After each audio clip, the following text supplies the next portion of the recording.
Kauman Village, nestled in the heart of Semarang City, covers just 0.23 square kilometers, yet it holds a history and culture as vast as its bustling streets. With its Islamic identity and rich ethnic diversity, this village is a cornerstone of Semarang cultural tapestry. Kauman Village traces its root back to the Mak Kingdom in the 1500s, an era when Islam spread across Java. The Grand Kauman Mosque became the heart of the village, both spiritually and socially, symbolizing its identity as a santri village and as a center of Islamic learning. Kauman is home to the Javanese, Chinese, Arabs, Malays, and Indians who have lived in harmony for generations. Acculturation is also visible in tradition, such as Dukderan Festival, which celebrates Ramadan with a cultural parade and festivities with a bit of an Arab twist, showcasing the unity of diverse ethnic influence in the area. The Johar Market, one of the largest market centers in Semarang, have been the lifeblood of Kauman economy since the 1960s. Even after the devastating fire of 2015, which displaced thousands and many more of traders, the market was rebuilt and reopened in 2020, symbolizing its resilience and adaptation. Kauman faces social special challenges such as urbanization and commercialization increase. With the limited space, the conversion of residential areas to commercial use, and fading traditional architecture have created a tension between preserving cultural heritage and meeting the economic demands that the people need. Despite modern influence, Kauman maintains its Islamic identity through its mosque, boarding schools, and religious activities, such as daily recitation, community gathering, and festivals like Nyumet Dung, that which during Ramadan keep the village spiritual live and vibrant. In contrast, Kauman Solo has maximized its cultural identity by becoming a batik tourism hub, supported by the government and the community itself. Kauman Semarang has yet to realize its potential as a cultural destination, relying instead on trade without leveraging its unique identity. Kauman Village can secure its future by focusing on sustainable development and preserving its historic building, promoting cultural heritage, and also engaging with the government to support local initiatives to ensure that tradition and progress can coexist harmoniously. Kauman Village is more than a place. It is a living history where the past and present meet. As it continues to adapt to modern times, its cultural and spiritual heritage will remain foundation of its identity.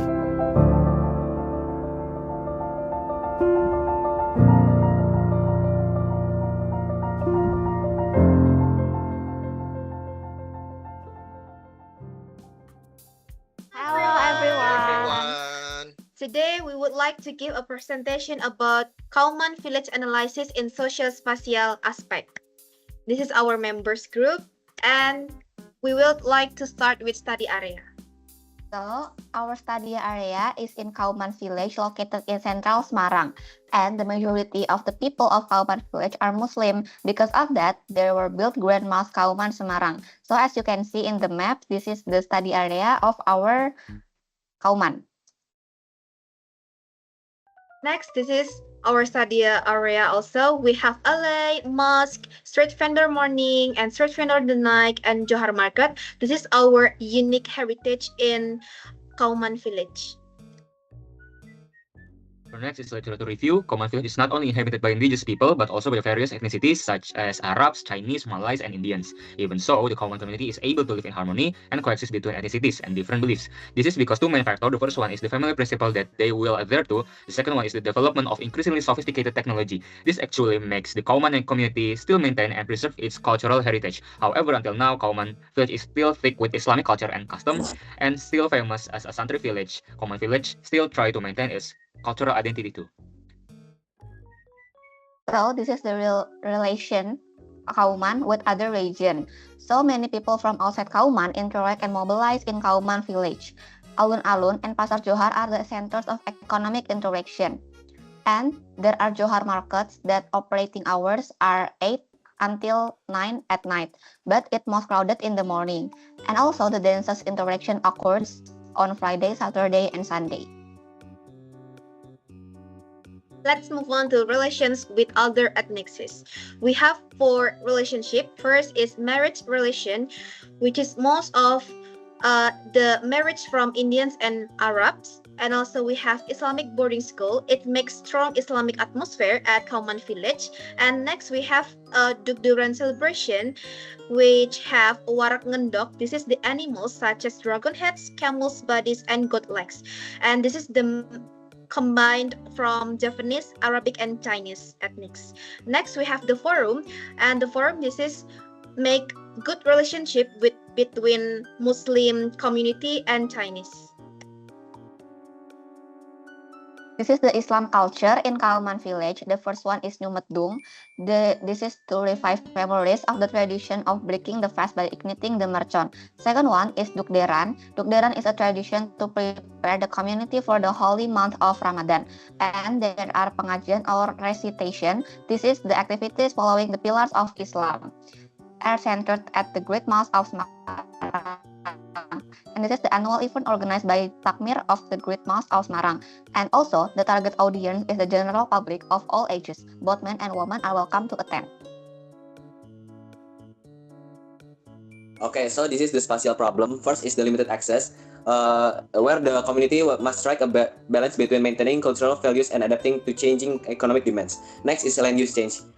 For the transformation of settlement into shops is common as the economic need of the community continue to rise. For example, the crowds that occur along Kauman Highway are due to the establishment of rows of the shops. Next is the social problem, crisis of identity. For the crisis of identity, with the thought on the ongoing recovery of efforts for Pasar Johar and the importance of supporting all traders to ensure equitability recovery, encourage community engagement and support for local business to foster resilience in the face of challenge.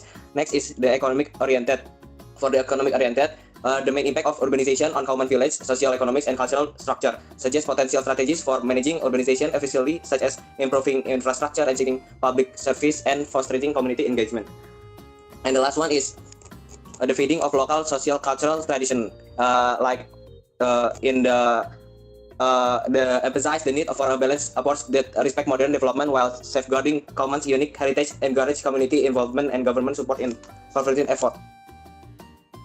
This is the stakeholders grid of Kauman village. We have 4 quadrants. The first one is keep close, second one is keep satisfied, third is to monitor, and the fourth is keep informed.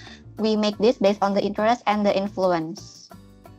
Next, this is the stakeholders grid. Stakeholders in Kauman consists of external and internal. Users are internal stakeholders who are directly related to the culture and economy in Kauman or the residents, while external stakeholders are divided into 2, namely those directly related to users or direct, and those indirectly related to users or indirect.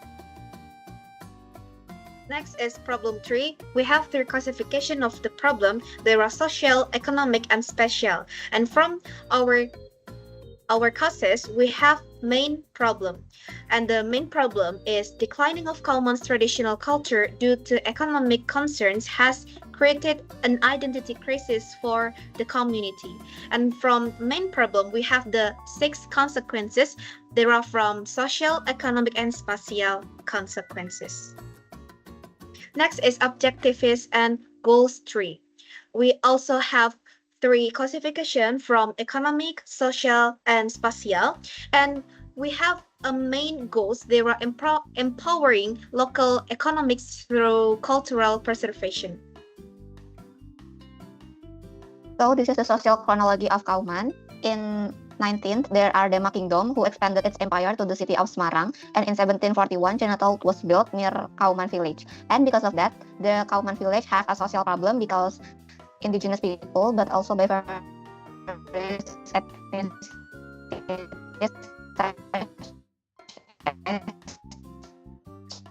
Chinese, Arab, Malay, and Indian. And in 1749, Grand Kauman Mas was built. Johar Market was built as the largest traditional market in Semarang. And because of that, there are acculturation because Kauman is inhabited with various ethnies such as Chinese, Arab, Malay, and so on.